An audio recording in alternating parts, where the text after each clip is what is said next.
በውስጥ በደረሰ መረጃ መሰረት ህወሓት የጦርነት ዝግጅት እያደረገ ነው። ይሄ ዝግጅት እያደረገበት ያለው ነገር አንደኛ 4 የከበባ አቅጣጫዎችን ወስኗል። 4 የከበባ ስትራቴጂክ የሆኑ አቅጣጫዎችን አስቀምጧል። በሱ እየተንቀሳቀሰ ነው። ስለ ወልቃይት፣ ስለ ጠገዴ ወይም ስለ ሰቲት ሁመራ ነው እያወራን ያለነው። ሻዕቢያ ያለው አፋር ምናምን ነው ብያቸዋለሁ። እነዚህ ግን እየተዘጋጁ ያሉት ወልቃይትን አካባቢ ለመውረር ወልቃይት፣ ራያ ምናምን ጠገዴ የሚባለው ወልቃይት፣ ጠገዴ፣ ሁመራ የሚባለው 4 ስትራቴጂክ አቅጣጫዎች ወደ ወልቃይት ጠገዴ ከጁን 17 ጀምሮ ከፍተኛ የታጣቂ ኃይልና ከባድ መሳሪያ በማጓጓዝ ላይ ናቸው። በቅርብ ጊዜ እነዚህ ቦታዎች ወረራ ለማድረግ እና መብረቃዊ ጥቃት ለማድረግ ተዘጋጅተዋል። 4 የከበባ አቅጣጫዎች ነው ያሉት። 4 የከበባ ስትራቴጂክ ቦታዎችን የመቆጣጠር እና መንገድ የመያዝ ነው። ይህ አንዱ መረጃ ነው። እነዚህ 4 የከበባ አቅጣጫዎች ምንድናቸው የሚለውን ነገር እናንሳ። ምንድናቸው እነዚህ የከበባ አቅጣጫዎች የሚለው? አንደኛው የሽራሮ አቅጣጫ ነው። የሽራሮ መስመር የተባለው ማለት ነው። በሽራሮ መስመር ወደ ወልቃይት በመምጣት መክበብ ማለት ነው። ይሄ ስራ እንዲሰራ የተሰጠው ለአርሚ 13 ለሚባል ነው የተሰጠው። አርሚ 13 የሚባል አርሚ 13 ነው። ይሄ አርሚ 13 እየመጣ ያለው በማይተመን ብሪጅ ወይም የማይተመን ድልድይ ሆኖ የሚገናኘው ደግሞ ሽራሮና ወልቃይት ይሆናል ማለት ነው። የሚያገናኘው ሽራሮና ወልቃይትን ይሆናል ማለት ነው። አንደኛው የሽራሮ አቅጣጫ ነው። እስካሁን ባለኝ መረጃ 6 ZU 23 አጠራሪ ስህተት ከሆነ ይቅርታ ጠይቃለሁ። እስካሁን ባለው መረጃ 6 ZU 23 የሚባል አንቲ ኤርክራፍት ታጥቀዋል። ይሄ ኃይል ወደ 6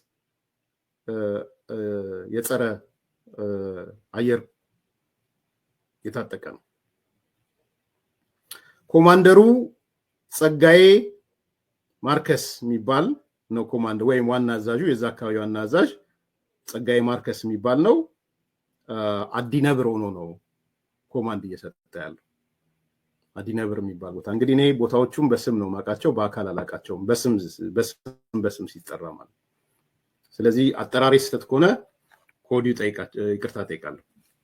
የመጀመሪያው ወልቃይትን የከበባ አቅጣጫ የተደረገው በሽራሮ አቅጣጫ ነው የተሰራው። የሽራሮ አቅጣጫ አርሚ 13 ነው የሚባለው።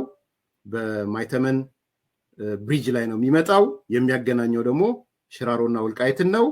እስካሁን ባለው መረጃ 6 ZU 23 የሚባል አንቲ ኤርክራፍት የያዙበት ሁኔታ ነው ያለው። ኮማንደሩ ጸጋዬ ማርከስ የሚባል ነው። ይሄ አንደኛው ነው። ይሄ አንደኛው አቅጣጫ ማለት ነው። ከበባ የሚፈጸምበት ከበባ ነው። ክብ ነው የሚያደርጉት በ4 አቅጣጫ ማለት ነው።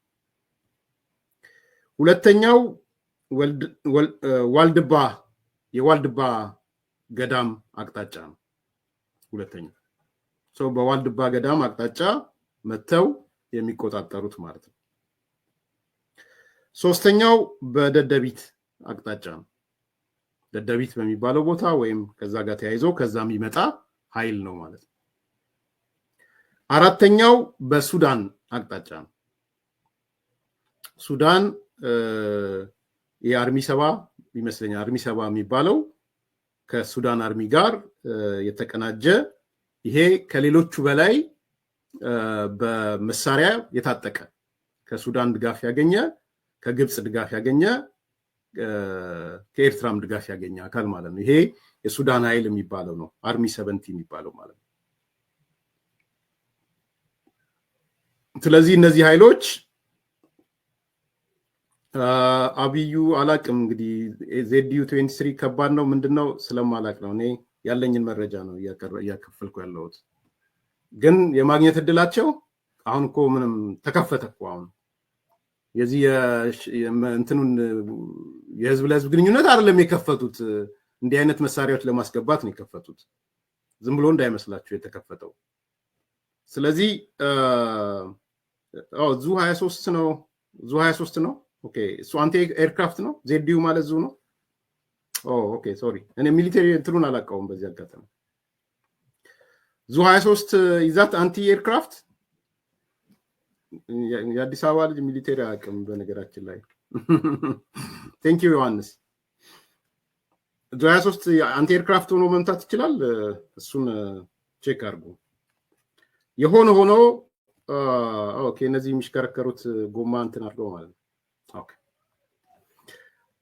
ሶ እነዚህ አራት ቦታዎች ዋና ግንባሮች ናቸው ማለት ነው እድገመው ነምበር 1 የሽራሮ አቅጣጫ ነው ያለው